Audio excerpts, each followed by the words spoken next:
Positive রক্তধারী ছেলেরা যদি negative রক্তধারী মেয়েকে বিয়ে করে, বিয়ের পরে প্রথম সন্তানের কোনো সমস্যা হবে না, দ্বিতীয় সন্তান থেকে তার দেখবেন যে ইরাইথ্রোব্লাস্টোসিস ফিটালিস নামে একটা রোগ হবে বাচ্চাদের। ভয়ঙ্কর রোগ। আপনাদের এখানে পজিটিভ রক্তধারী কারা কারা আছে? পজিটিভ রক্তধারী মানে এ পজিটিভ, বি পজিটিভ, মাশাআল্লাহ হাত নামান অলমোস্ট 95%। আর আপনাদেরকে একটা খবর দেই, নেগেটিভ রক্তধারী যে মেয়েরা আছে পারতপক্ষ চেষ্টা করবে আপনারা তাদেরকে বিয়ে না করে।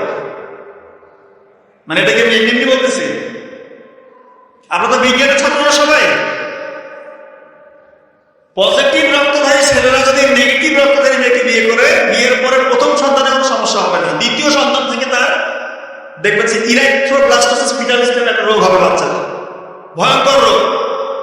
হাইড্রোক্স ফিটালিস হবে, তার হাতের মধ্যে পানি জমবে, লাংসে পানি জমবে বাচ্চার, ব্রেন এমন বেশি রক্ত ভাঙা শুরু হবে বাচ্চার, তার জন্ডিসের মাত্রা এত বেড়ে যাবে, ব্রেইনের মধ্যে পর্যন্ত জন্ডিস চলে যাবে। কাননিকটেরাস বলে, কাননিকটেরাস, মানসিক ভারসাম্যহীন হয়ে যাবে ওই বাচ্চা, খিচুড়ি দিবে, অজ্ঞান হয়ে যাবে, কমাতে চলে যাবে, মারা পর্যন্ত যায়, এবং ওই বাচ্চার খুব একটা প্রোডাক্টিভিটি থাকবে না।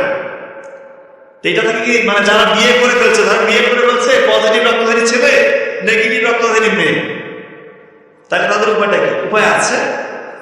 ওই দ্বিতীয় বাচ্চা যখন পেটে চলে আসবে তখন 28 সপ্তাহে ভ্যাকসিন দিতে হয়, এবং বাচ্চা হওয়ার 24 ঘন্টার মধ্যে একটা ভ্যাকসিন দিতে হয়। তাহলে আল্লাহ চাহে তো সে অনেকটা সেফ গার্ডে থাকবে। তবে যেহেতু বিয়ের আগে একটা অপশন আছে, আপনার সম্ভব হলে এটা একটু এড়িয়ে চলবে।